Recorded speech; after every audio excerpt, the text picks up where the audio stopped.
Ever wondered how to make the most delicious and moist carrot cake? Let's go. Usually I start with chopping the granola. The granola I use is nut-free because my wife is allergic to nuts. My original recipe calls for walnuts, so you could use them instead.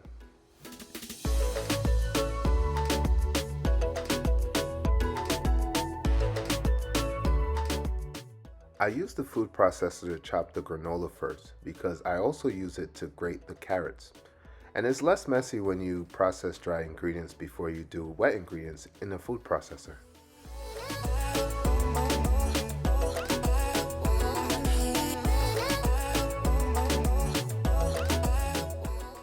Wash several large carrots thoroughly.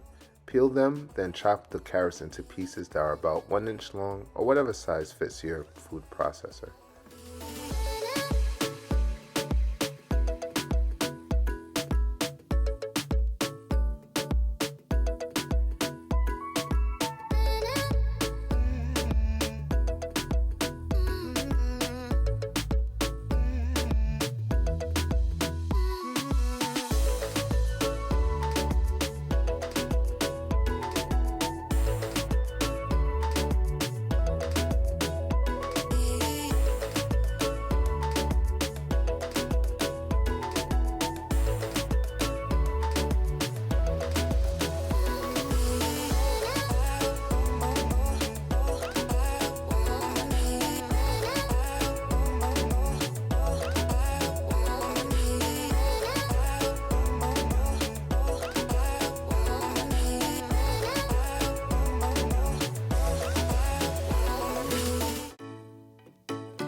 Measure out 2 cups of grated carrots and set aside.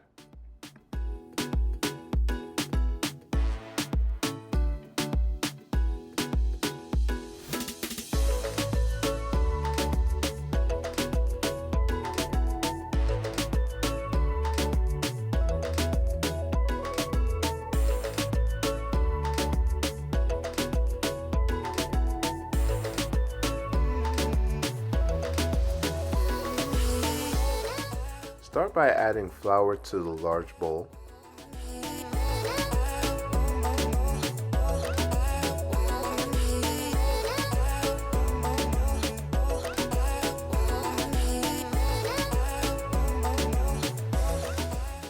Then add the sugar and mix together.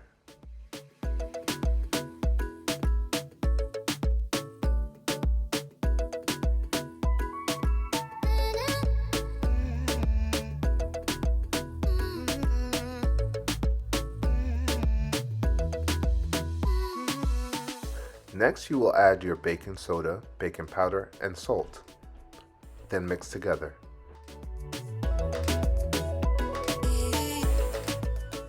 For the last of your dry ingredients, mix in the cinnamon and the nutmeg.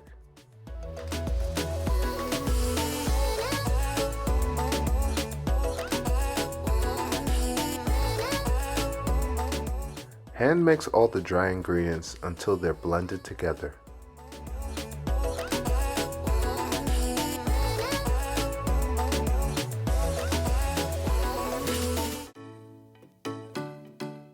For the wet ingredients, I start with the orange. I roll it like my grandmother taught me to release the juices.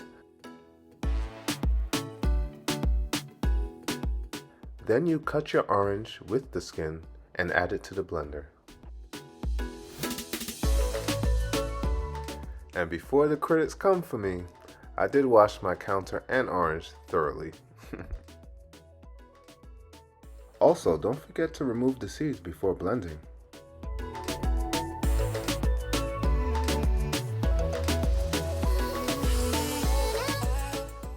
Next, you add your eggs, then the oil.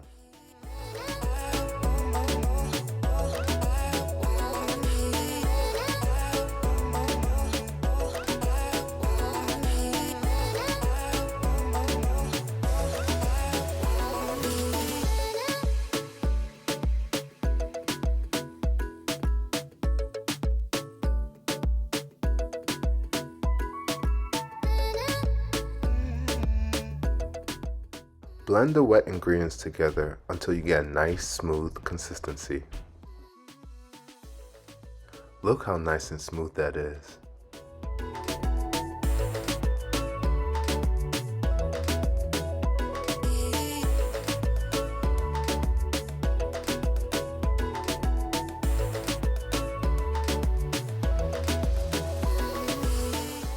Next, add about half of the wet ingredients into the bowl. Mix with a spatula before adding the rest of the wet ingredients. It's important to add the wet ingredients in parts so that everything is well incorporated.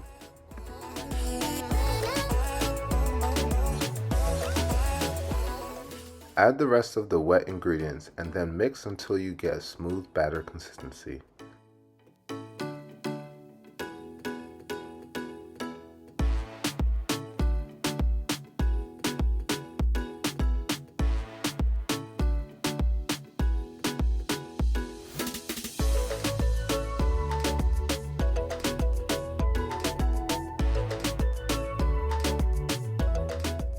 Next, add your carrots. Mix well before adding your granola.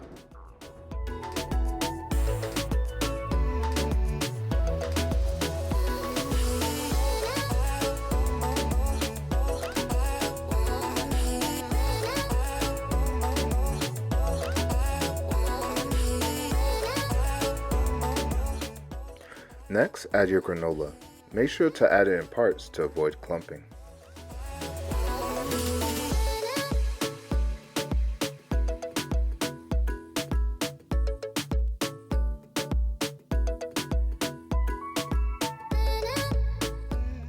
Mix until you get a nice smooth batter like this. Now it's time to get the pans ready. With some oil, put it on the bottom of the pan. Spread it out a little bit. Spread it, spread it, spread it. Then you add a little flour and you bang the pan to kind of spread it out. This is what my grandmother taught me.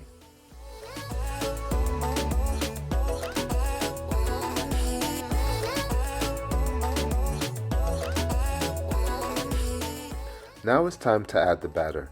This recipe can make 2 8-inch pans, so I put half the batter in each.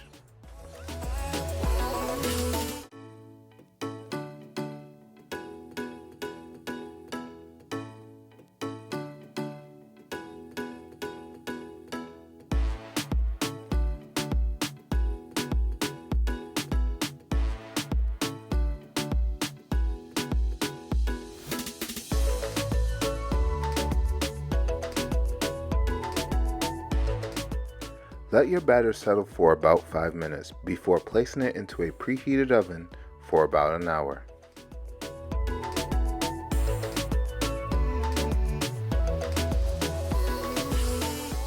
After the hour, take a toothpick to test the middle.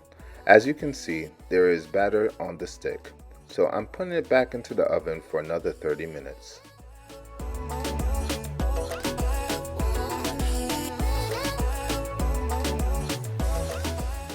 After the additional time, it's time to retest.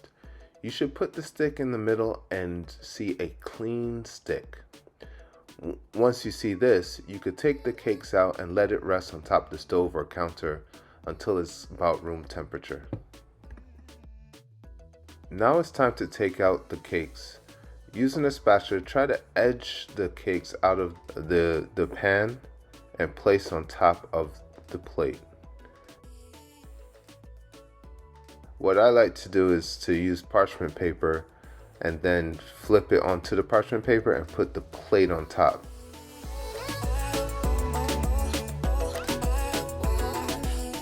And your cake is out.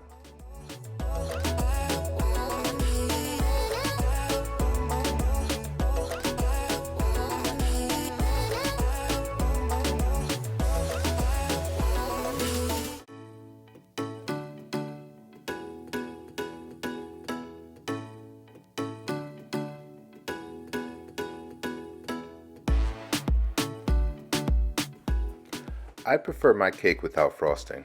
I think it's pretty sweet already. But if you choose to, you can put powdered sugar or cream cheese frosting on top.